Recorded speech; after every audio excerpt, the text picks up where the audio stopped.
Hola amigos, ¿qué tal? Stuart here from Spain Speaks with an update video today, feedback video as we normally do every second day.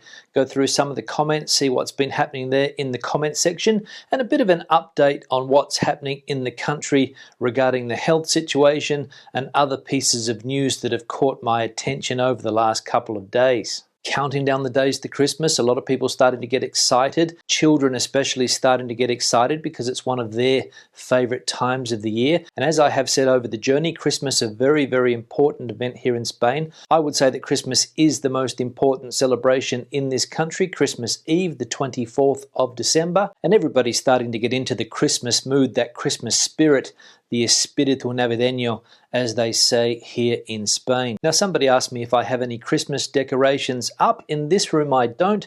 The main Christmas decorations are in the main room, in the family room. There we have a Christmas tree, a couple of other Christmas decorations. But we're not a big Christmas family when it comes to putting up decorations. We're not one of these families that puts decorations outside, like Christmas lights in trees and things like that. You do get a little bit of that going on here in Spain, but it's not as common as, say, it is in a place like Australia, where there seems to be a competition nowadays to put up Christmas lights down there. But I did notice there were a lot of people shopping the other day in one of these Chinese warehouses that we have here. That's the place where people buy their Christmas decorations and also a lot of gifts at this time of the year, offering cheap prices for those cheap Chinese goods. And most likely people getting their Christmas decorations there so that they can have them up, have their homes decorated by the 24th of December. But as we all know, not too sure exactly what type of celebration people are going to be allowed to have this year.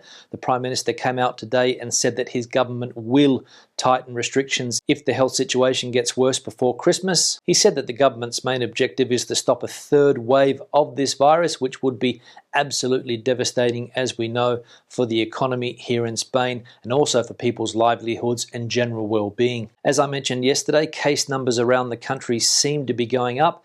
Catalonia said that their health data at the moment is particularly bad. Madrid also has seen an increase in case numbers in recent times. One of the Madrid politicians came out and said that there has been a slight increase, but other people are saying it's a little bit more than a slight increase here in Madrid. And this increase was to be expected. We all saw the images of people flocking to the center of the city a couple of weeks ago, people doing their Black Friday shopping. Things were a little bit out of control, very, very crowded streets. Of course, we had a long weekend. A lot of people decided to get together with other family members. People decided to go on holiday. They decided to go to rural accommodations, spend the weekend away from home. Illegal parties every weekend is still commonplace. I read the other day that there's something like 1,000 illegal parties going on every weekend around Spain. There was an article in the paper today in which they estimated that this illegal party business is now a $3 billion business here in Spain. Lots of people cashing in on the situation, organising these illegal parties. So still a lot of people around the country living as if it was 1999. They also published the results yesterday of a seroprevalence test that's been carried out here in Spain.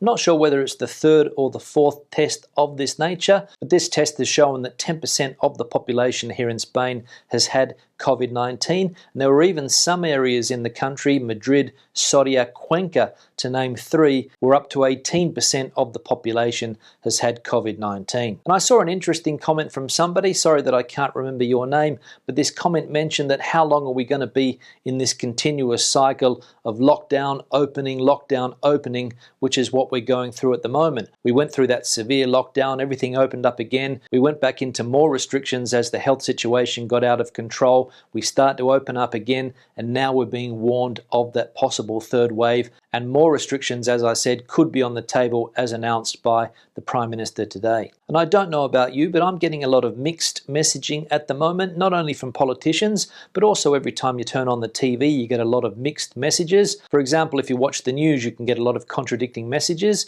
Firstly, you get told how bad the health situation is, and everybody should be doing their bit to get it under control. And then you see some news about business owners who are going broke, especially people that own bars and restaurants, and they're pleading with the government to allow these businesses to open again, also playing on the heartstrings of the population so that we go out, drink and spend time in these establishments. And another contradiction I saw on the television yesterday was an ad telling me to get my car serviced for the Christmas period and telling me that I need to have my tyres in good condition for all of the kilometres that I'm going to be doing in my car over the next few weeks. But the funny thing is, we can't travel anywhere. And of course, the language debate continued in the comment section yesterday. Lots of talk about the Spanish language, which has been a common common theme over the last few days. Lots of talk about the usted y tú, lots of talk about the difference between the language here in Spain and the way Spanish is spoken in South America. I read a comment from somebody who said that here in Spain people speak too quickly, very, very difficult to understand them. A few people agreed with that comment, saying that Mexico was a place where it's easy to understand people speaking Spanish. And I think that is one of the characteristics of the Spanish spoken here in Spain, that people do speak very, very quickly. It can be difficult to pick up exactly what people are saying,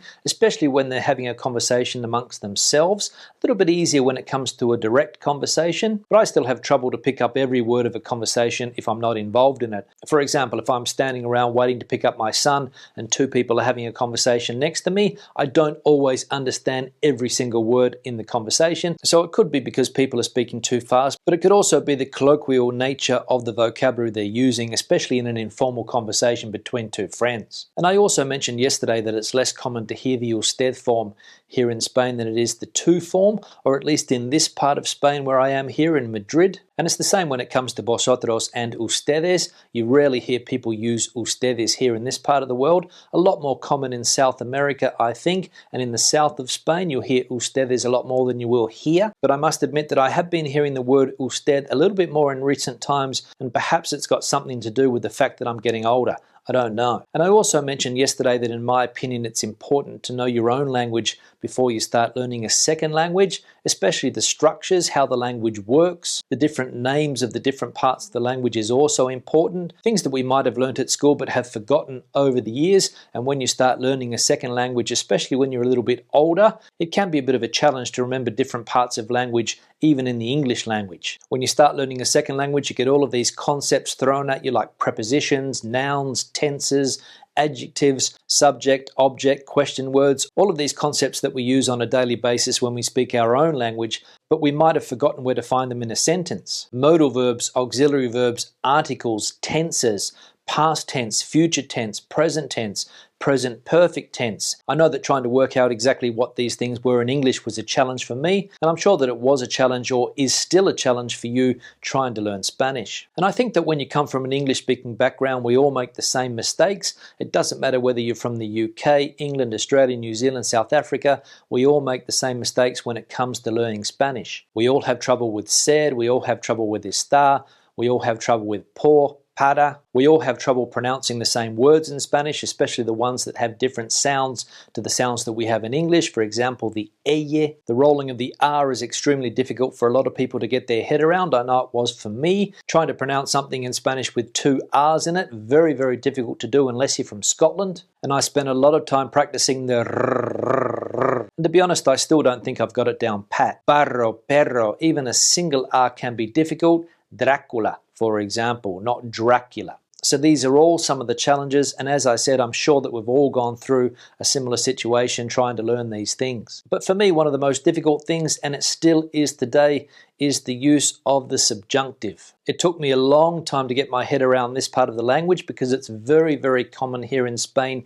to use the subjunctive. Not so common in English, but here in Spain you will hear it all the time. I didn't find it that difficult when it came to conditional sentences. For example, lo haría si pudiera. But for me, the biggest challenge when it came to the subjunctive mood was with what they call trigger words. The way Spanish speakers use the subjunctive after certain words or phrases, and we don't do that in English. For example, no creo que venga, es posible que sepa, or dudo que hable español bien. One of the most difficult parts of Spanish for me, and I still make mistakes and get corrected on this basically every week. For example, in English we'll say, I don't think I'll go to the park, but in Spanish you would say, no creo que vaya al parque. I want you to come to the party, quiero que vengas a la fiesta. So the subjunctive for me has been a real problem, pero espero tenerlo perfeccionado dentro de 20 años.